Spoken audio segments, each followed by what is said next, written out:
पटना में 2 सितंबर को एक आभूषण दुकान में हुए लूटकांड का पुलिस ने खुलासा कर दिया। लूट के सामान के साथ 3 युवकों को गिरफ्तार किया गया है। लेकिन सबसे चौंकाने वाली बात यह कि गांव और छोटे शहरों से राजधानी में पढ़ाई कर करियर बनाने आ रहे छात्र अब क्राइम में करियर तलाश रहे हैं।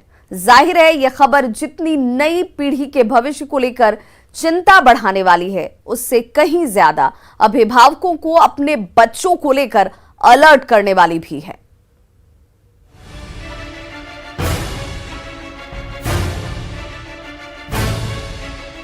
क्या पटना में पढ़ाई की आड़ में अपराध के दलदल में फंस रहे हैं छात्र? क्या कोचिंग की आड़ में क्राइम में आजमा रहे हाथ?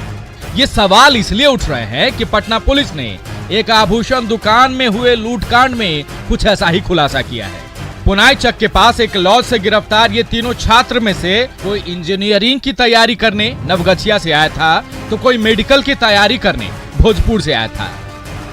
लेकिन गलत संगत में पड़कर इन्होंने क्राइम की दुनिया में कदम रख दिया और सबसे पहला निशाना एक आभूषण दुकान को बनाया, वो भी बिल्कुल पेशेवर अपराधियों की तरह। यानी ये खबर घर से बाहर पढ़ाई कर रहे हर बच्चों के अभिभावकों को भी बेहद सावधान करने वाली है। ये तीनों लड़के यहाँ पटना में इनके परिवार वालों ने, गार्जियंस ने कोचिंग के लिए यहाँ भेजा था। एसके पुरी में एक कोचिंग इंस्टीट्यूट है, टॉपर्स गाइडेंस, वहाँ ये लोग 11th 12th की पढ़ाई करते हैं। और सोशल मीडिया के ज़रिए इन लोगों ने बहुत सारी मूवीज़ देखी। अपराध में इन लोगों ने बहुत अलर्टनेस ही बरता, जो पूछताछ में इन्होंने बताया। पुलिस ने 2 सितंबर को लूटे गए सारे आभूषण और कैश को बरामद कर लिया है। 2 बाइक और एक हथियार भी बरामद किए हैं। लेकिन पुलिस के लिए इन अपराधियों की पहचान इतनी आसान नहीं थी। तो इन लोगों को पकड़ने के लिए हम लोगों की टीम को 36 घंटा लॉज में भाड़ेदार स्टूडेंट बन के रहना पड़ा। उस लॉज में हम लोगों ने मकान मालिक से बात करके कमरा भी लिया, यह असरटेन होने के लिए कि कौन आदमी अपराधी है, क्योंकि उसमें 3, 4, 5 कमरे हैं, तो कई लड़के रहते हैं पढ़ने वाले। तो वहाँ पे अनुसंधान करने के बाद 36 घंटों में ये पता चल गया कि किस कमरे में अपराधी हैं।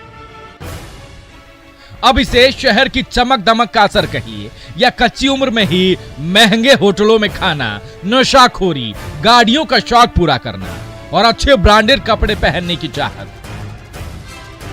लेकिन हैरानी की बात है कि जो छात्र अपना कैरियर बनाने और माता पिता के सपने को पूरा करने पढ़ने के लिए पटना आते हैं, वो यहां आकर कोई और राह पकड़ लेते हैं। तो ऐसी नई पीढ़ी का क्या होगा मालूम नहीं, पर अभिभावकों को अपने बच्चों पर नजर रखने की जरूरत है। संजय कुमार, न्यूज़ 18 पटना। खबर भागलपुर से, जहां पर बदमाशों ने एक महिला के साथ रेप की वारदात को अंजाम दिया है। दुष्कर्म का आरोप परबत्ती के रहने वाले कन्हैया यादव और उसके साथी पर लगा है। विश्वविद्यालय थाना पुलिस इस मामले की फिलहाल जांच कर रही है। तो घर गेले में सावन ने कह कि तोरो दुल्हा के मारी तो नहीं तो जा जल्दी बचाबो में बा हमरो कन्यान गेले ओकरे रेप करना स्टार्ट कर देते। क्या कर लगा रेप? कनाई जात।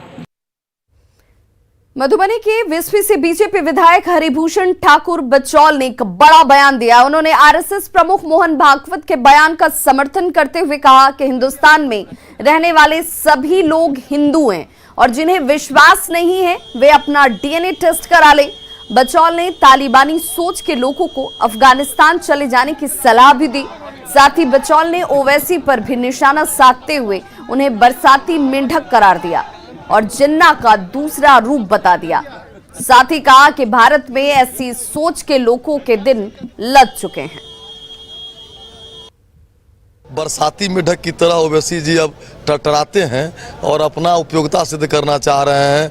अपनी नेतागिरी चमकाने के लिए वो दूसरा जिन्ना बनना चाहते हैं इस देश में, वो कभी नहीं बन पाएंगे। और भारत 1947 वाली भारत नहीं है। इस्लामीकरण करना चाहते हैं दुनिया को आतंकवाद के पोषक हैं और उसका जो भी समर्थन करते हैं उनको भारत में रहने का हक नहीं है। वो अफगानिस्तान चले जाएं, वहाँ पेट्रोल डीजल भी सस्ता है, मकान भी सस्ता है, वहाँ जा कर के देखें तब भारत के बारे में कुछ बोलें। भागलपुर अल्पसंख्यक बालिका छात्रावास की छात्राओं ने छात्रावास के अधीक्षक के खिलाफ मोर्चा खोल दिया है। छात्राओं का यह आरोप है कि अधीक्षक नाहिदा नसरीन छात्राओं को प्रताड़ित करती हैं, रोज नए नए फरमान जारी करती हैं, अभद्र भाषा का इस्तेमाल किया जाता है।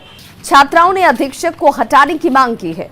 वहीं अपने ऊपर लगे आरोपों को अधीक्षक ने सिरे से खारिज कर दिया। अधीक्षक का कहना है कि वो नियमों के मुताबिक अनुशासन में रहने की नसीहत जरूर देती हैं, जिसे कुछ छात्राएं नहीं मान रही हैं और किसी के बहकावे में आकर उनके खिलाफ प्रदर्शन कर रही हैं।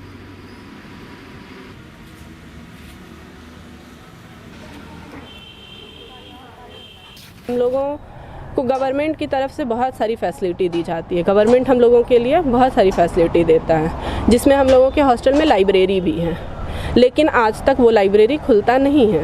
वो मैम उसमें ताला लॉक करके रखती हैं, हम लोगों को नहीं वहाँ जाने दिया जाता है। बड़ी बात तो वो कि मेंटली टॉर्चर करती हैं। हम लोग यहाँ पढ़ने के लिए आते हैं, अगर वो मेंटली टॉर्चर करती रहेंगी तो हमारा दिमाग ही नहीं काम करेगा ना।